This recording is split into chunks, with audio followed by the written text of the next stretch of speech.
Hola, somos Condominio, una comunidad cristiana, y te damos la bienvenida a nuestra casa, donde compartimos, reímos, nos equivocamos, perdonamos, agradecemos y sobre todo, vivimos juntos el amor de Dios.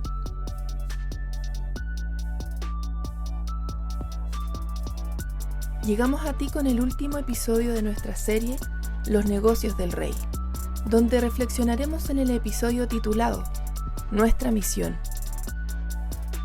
presentado por nuestro amigo de la casa, Mauro Fuentes. ¿Qué implica cumplir una misión? ¿Y qué responsabilidad tenemos como seguidores de Jesús? Te invitamos a escucharlo y esperamos puedas encontrar muchas respuestas a estas preguntas en este episodio. Bienvenida, bienvenido.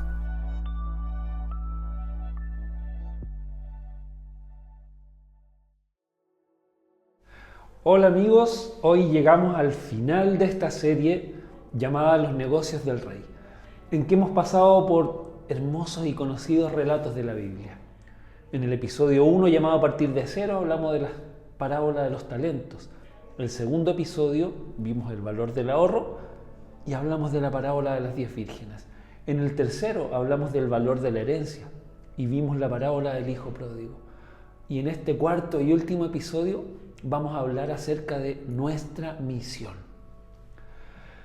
Al finalizar esta serie podemos sacar muchas conclusiones, lecciones hermosas y profundas, como por ejemplo que cada vez que hablamos de Jesús y sus enseñanzas, crecemos. Podemos ver la inmensidad de su sabiduría, ya que de una sola parábola podemos extraer muchas lecciones, distintas interpretaciones, y siempre podemos ir encontrando algo nuevo. Siempre vamos a ser pequeños aprendices del Maestro. Eso también lo hemos visto en el transcurso de esta serie. También que podemos ver un mismo relato o episodio desde distintos ángulos. Es decir, si estamos dispuestos, si abrimos nuestras mentes, si abrimos nuestros corazones, si dejamos de lado nuestros preconceptos y nuestros prejuicios, podemos encontrar mucho más.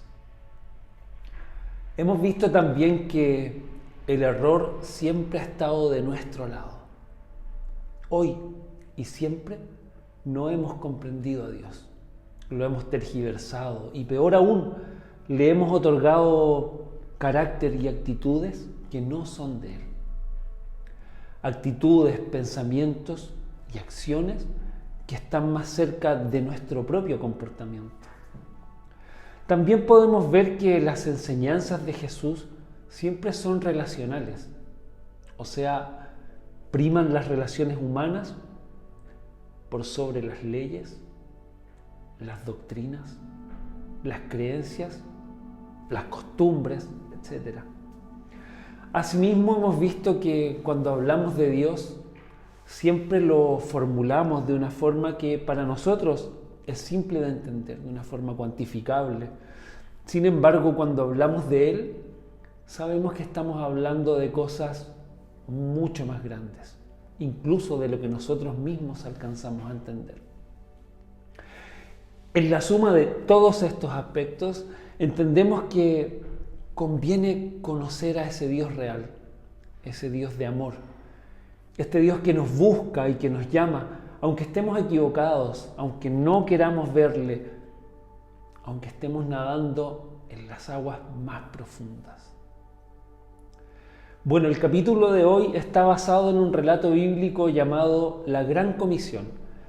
Este relato se encuentra en el libro de Mateo, capítulo 28, versos del 16 al 20. Y lo vamos a leer rápidamente. Dice: los 11 discípulos fueron a Galilea, a la montaña que Jesús les había indicado. Cuando lo vieron, lo adoraron, pero algunos dudaban. Jesús se acercó entonces a ellos y les dijo, aquí viene la parte importante de este estudio que vamos a ver hoy. Se me ha dado toda autoridad en el cielo y en la tierra. Por tanto, vayan y hagan discípulos de todas las naciones, bautizándolos en el nombre del Padre, del Hijo y del Espíritu Santo, enseñándoles a obedecer todo lo que les he mandado a ustedes. Y les aseguro que estaré con ustedes siempre hasta el fin del mundo. Y, bueno, esta es la versión, la NBI. Hay otras versiones. Id y hacer discípulos a todas las naciones, bautizándolos en el nombre del Padre, del Hijo y del Espíritu Santo, enseñándoles que guarden todas las cosas que os he mandado. Y he aquí, yo estoy con ustedes todos los días hasta el fin del mundo. Hay varios conceptos en este relato que vamos a analizar brevemente. Id y hacer discípulos. ¿Qué es ser discípulos? Ser discípulo es estar en un proceso de aprendizaje y crecimiento guiados por un maestro. Un discípulo es alguien que sigue las enseñanzas y principios de un líder, sea esto en un contexto religioso, filosófico, académico, profesional. Por lo tanto, ser un discípulo requiere compromiso activo con el aprendizaje, requiere disciplina, requiere dedicación, tiempo, esfuerzo, importancia para crecer y mejorar en el área de estudio o práctica en la que se está instruyendo. ¿Quién es tu maestro hoy? ¿Con quién está tu compromiso, tu disciplina, tu dedicación? ¿Es una persona? ¿Es un trabajo? ¿Son posesiones o bienes materiales? ¿Es Dios tu maestro? ¿Te consideras un discípulo de Dios? Bueno, sigamos analizando este texto. Hay otro concepto interesante de analizar. Dice, a todas las naciones. Id y hacer discípulos. A todas las naciones. Cuando hablamos de todas las naciones, ¿será el mundo entero? ¿Todas las personas del mundo? Y para aclarar esto, veamos algunos números que son bien interesantes. Actualmente existen 195 países en el mundo, aproximadamente 8.000 millones de personas al año 2022. 138 personas nacen y 116 mueren por minuto aproximadamente en el mundo. El 31% de la población mundial es cristiana, 2.600 millones más o menos. Y un 69% de la población mundial no es cristiana, 5.500 millones aprox. La distribución porcentual de las religiones en el mundo, según datos muy recientes, es la siguiente. Cristianos, aproximadamente el 31,2% de la población mundial. Musulmanes, alrededor del 24%. Hindúes tenemos cerca del 15%. Budistas, en torno al 6%. Religiones populares, también alrededor del 6%, que incluyen religiones indígenas y tradicionales. Los judíos son alrededor del 0,2% del mundo. Otras religiones, 0,8%, cerca del 1%. Y no afiliados religiosamente, cerca del 16%. Esto incluye ateos, agnósticos y personas que simplemente no se identifican con ninguna religión. ¿Qué podemos decir de estos números? En primer lugar, que los cristianos deberíamos al menos triplicarnos para llegar a ser discípulos al mundo entero, bautizarlos y enseñarles que guarden todas las cosas. La tasa de personas que nacen versus las que mueren en el mundo es de un 15%, por lo que la cantidad de cristianos difícilmente, por no decir nunca, va a llegar a ser del 100%. Aproximadamente el 45% de los habitantes del mundo profesan religiones no cristianas.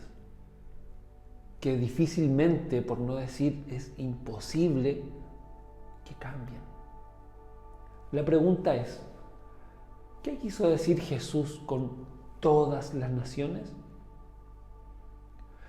Un posible enfoque es que Jesús trataba de decir todas las naciones posibles, personas, razas, credos, etc. Pero lo importante es sin hacer diferencias de personas, sin excluir a nadie. Si recordamos los temas anteriores, en las 3 parábolas, ¿dónde estaban identificadas las personas? Si tuvieron la posibilidad de ver esta serie, en el caso de la parábola de los talentos, las personas estaban identificadas en los siervos, tanto los que hicieron bien con los talentos como los que no. En el caso de la parábola de las 10 vírgenes, las personas estaban representadas por estas vírgenes sensatas y también por las insensatas. Y en el caso de la parábola del hijo pródigo, las personas estaban representadas en ambos hijos. En cada caso, Jesús nos enseña que no se debe hacer diferencia entre personas, que debemos aceptar a todos, como Él lo demostró. Probablemente la frase todas las personas se refiere a que en nuestra mente no condenemos a nadie, que no juzguemos a nadie, que no le neguemos el cielo a nadie. Vamos al tercer concepto a analizar, bautizándolos, ¿cierto? Ir y hacer discípulos a todas las naciones, bautizándolos. ¿Qué es el bautismo? Podríamos decir que bíblicamente el bautismo se compone de 2 cosas. La primera, aceptar a Jesús en nuestras vidas y de forma inmediata o implícita el Espíritu Santo en nosotros. Y en segundo lugar, realizar el rito. ¿Qué será más importante? ¿Cuál de las 2? ¿Serán excluyentes una de la otra? Vale la pena analizar algunos textos con respecto al bautismo. Vamos primero a Hechos 2, verso 38. Aquí dice, arrepiéntanse y bautícense cada uno de ustedes en el nombre de Jesucristo para perdón de sus pecados, les contestó Pedro, y recibirán el don del Espíritu Santo. Aquí el bautismo en agua está relacionado con el arrepentimiento y la recepción del Espíritu Santo. Entonces vamos con Hechos 10, versos 44 al 48. Mientras Pedro estaba todavía hablando, el Espíritu Santo descendió sobre todos los que escuchaban el mensaje. Los defensores de la circuncisión que habían llegado con Pedro se quedaron asombrados de que el don del Espíritu Santo se hubiera derramado también sobre los gentiles, pues los oían hablar en lenguas y alabar a Dios. Entonces Pedro respondió, ¿acaso puede alguien negar el agua para que sean bautizados estos que han recibido el Espíritu Santo, lo mismo que nosotros? Y mandó que fueran bautizados en el nombre de Jesucristo. Entonces le pidieron que se quedaran con ellos algunos días. Entonces este relato donde está este centurión romano, Cornelio, y su gente, su familia, ellos recibieron el Espíritu Santo antes de ser bautizados en agua. Este mensaje muestra que la recepción del Espíritu Santo no siempre ocurre en el mismo orden que el bautismo en agua. Tenemos otro relato en Hechos 8, versos 14 al 17. Acá dice, cuando los apóstoles que estaban en Jerusalén se enteraron de que los samaritanos habían aceptado la palabra de Dios, les enviaron a Pedro y a Juan. Estos al llegar oraron por ellos para que recibieran el Espíritu Santo, porque el Espíritu Santo aún no había descendido sobre ninguno de ellos, solamente habían sido bautizados en el nombre del Señor Jesús. Entonces Pedro y Juan les impusieron sus manos y ellos recibieron el Espíritu Santo. Los creyentes en Samaria habían sido bautizados en el nombre de Jesús, pero no habían recibido el Espíritu Santo, hasta que Pedro y Juan oraron por ellos y impusieron sus manos. Esto nos hace reflexionar en que ellos cumplieron con el rito propiamente tal, pero sus corazones no habían sido impactados aún. Vamos a otro relato que está en Efesios capítulo 1, versos 13 y 14. En él también ustedes, cuando oyeron el mensaje de la verdad, el evangelio que les trajo la salvación y lo creyeron, fueron marcados con el sello que es el Espíritu Santo prometido. Este garantiza nuestra herencia hasta que llegue la redención final del pueblo adquirido por Dios, para alabanza de su gloria. Sellados con el Espíritu Santo prometido, que es la garantía de nuestra herencia. Este pasaje nos indica que la recepción del Espíritu Santo ocurre al creer en el Evangelio. Además, que el sello de Dios es cuando recibimos el Espíritu Santo. Y no tiene que ver ni con obras, ni con la ley. En la Biblia hay ejemplos de personas que fueron consideradas salvas sin haber pasado por el rito del bautismo en agua. Y aquí hay algunos ejemplos destacados. El ladrón en la cruz, por ejemplo, eso está en Lucas 23, del 39 al 43. Uno de los criminales es crucificado junto a Jesús, ¿cierto? Y le pidió que se acordara de él cuando llegara a su reino. Esto fue en el último suspiro de su vida. ¿Y Jesús qué le respondió? De cierto te digo que hoy estarás conmigo en el paraíso. Este ladrón no fue bautizado, pero Jesús le aseguró su salvación. Abraham vivió antes de la institución del bautismo cristiano. Sin embargo, es considerado un ejemplo de la justificación por la fe. En Gálatas capítulo 3 y en Romanos capítulo 4 destacan que Abraham creyó a Dios y esto le fue contado por justicia. Su salvación se basó en su fe, no en el ritual del bautismo. Ya lo veíamos recién en el relato de este centurión romano, Cornelio, y su familia. Ellos recibieron el Espíritu Santo mientras Pedro les predicaba. Esto ocurrió antes de que fueran bautizados en agua. Pedro ordenó que fueran bautizados después de ver que ya habían recibido el Espíritu Santo. El paralítico perdonado, también eso está en Mateo capítulo 9. Jesús perdonó los pecados de este paralítico antes de que éste hiciera cualquier acto público o externo. Jesús dijo: hijo, ten ánimo, tus pecados te son perdonados. Por lo tanto, estos ejemplos demuestran que, aunque el bautismo como un acto propiamente tal es una ordenanza importante en la fe cristiana y una expresión pública de la fe, la salvación en la Biblia está principalmente basada en la fe en Cristo.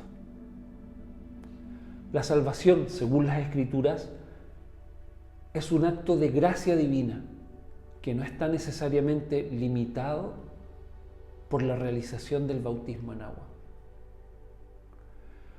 Por eso es bueno confiar en la gracia sin temor, porque esto asegura justicia para tantas personas que podrían no tener oportunidad, como los mártires y miles de personas que jamás se bautizaron físicamente o simplemente no tuvieron la posibilidad de hacerlo. Guardar las cosas que os he mandado y de hacer discípulos por todas las naciones y bautizarlos en el nombre del Padre, Hijo y Espíritu Santo, y guardar las cosas que os he mandado. ¿Qué es guardar las cosas que Jesús mandó? ¿Cuáles son esas enseñanzas principales de Jesús? Primero, el amor a Dios y al prójimo. Jesús enseñó que los dos mandamientos más importantes son amar a Dios con todo tu corazón, alma y mente, y amar al prójimo, como a uno mismo. Ese es el fundamento de toda la ley y los profetas. El reino de Dios es otra de las enseñanzas fundamentales de Cristo. Él habló extensamente sobre el reino de Dios, describiéndolo como un reino espiritual, presente y futuro. Enseñó que el reino de Dios está cerca y que la gente debe arrepentirse y creer en el Evangelio. Usó parábolas para explicar la naturaleza del reino de Dios, algo que le dimos distintas miradas en los capítulos anteriores, para comprender que es difícil que se trate de cosas similares a las cosas humanas, llenas de juicio, muerte, castigo, enojo, ser implacables, todo lo que ya repasamos y vimos que no era.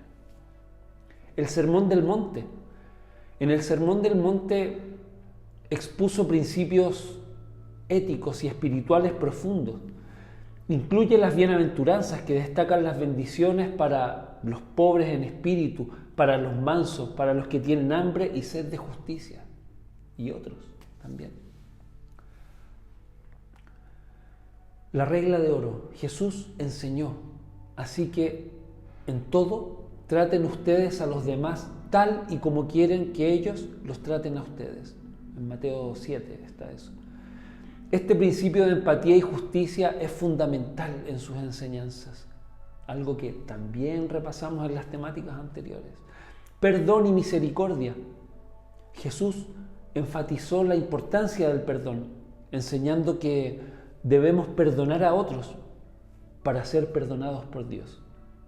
También mostró misericordia hacia los pecadores y hacia los marginados, demostrando que el amor y la compasión son centrales en la vida cristiana, algo propio del carácter de Jesús. La humildad y el servicio es otra enseñanza fundamental de Jesús.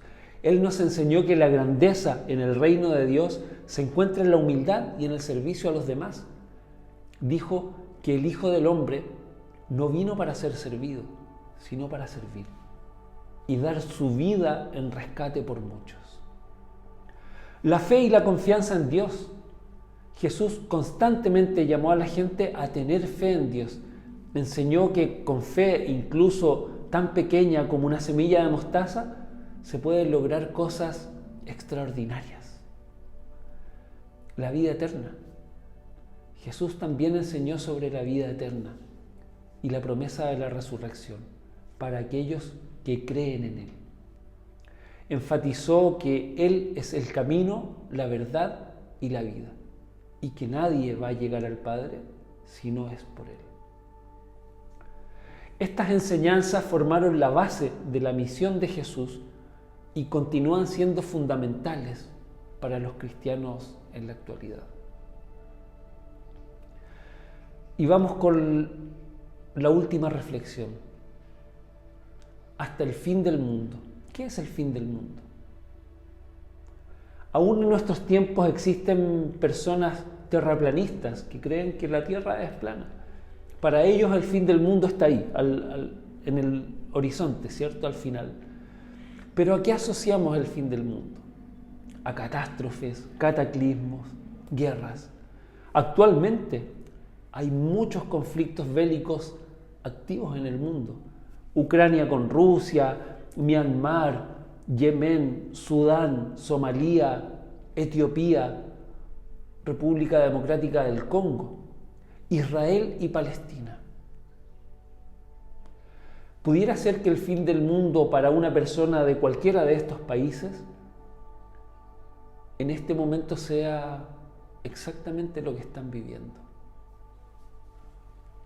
O para alguien que tú conozcas, el fin del mundo, el fin de su mundo, podría ser que fallezca un hijo, un familiar muy querido. A menudo hemos aprendido que el concepto fin del mundo hace referencia a caos generalizado, guerras mundiales, algo que ya ocurrió 2 veces en el mundo. Catástrofes climáticas, erupciones volcánicas, terremotos, huracanes. Y puede ser que en un futuro próximo sea efectivamente todo esto junto y aún más. Ante lo cual conviene tener una porción de aceite adicional, el Espíritu Santo. Compartirlo, administrarlo bien, como vimos con los talentos, y apreciar todo lo que tenemos, todo lo que Dios nos da, convirtiéndonos en herederos de su gracia divina. Estamos todos invitados a la fiesta. Pero también el fin del mundo puede estar ocurriendo permanentemente en nosotros. Algo que nos cambia, que nos impacta en cada situación vivida, generalmente negativa. Así es que cualquiera sea la situación, creamos en Dios, reconozcámosle y sigamos adelante con Él. Tal como Él nos prometió, nos va a acompañar hasta el fin del mundo. Y ya terminando, para poder llevar adelante una misión, primero debemos entender de qué se trata, a qué vamos, cuáles son los aspectos de esa misión y qué debemos hacer para cumplirla. Lo bueno es que para esta misión en particular no se requiere tanto. Solo debemos estar dispuestos y Dios hará el resto por nosotros. Con todo lo analizado, podemos estar seguros de algunas cosas. Dios no es un monstruo destructor. Dios no es como los humanos, implacable, poco tolerante, prejuicioso, condenador, excluyente, sino amoroso, compasivo, que sale a buscarnos aun cuando estamos en la oscuridad, que nos perdona cuando lo traicionamos, que nos perdona cuando lo abandonamos, que nos recibe sin condiciones. Bajo este concepto de Dios, todos merecemos oportunidades, y más de las que creemos o más de las que conocemos. Estos son los conceptos que describen al Dios verdadero.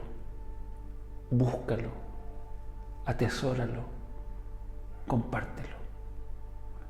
Si llegaste al final de esta serie, juntos podemos decir que hemos empezado a conocer los verdaderos negocios del Rey.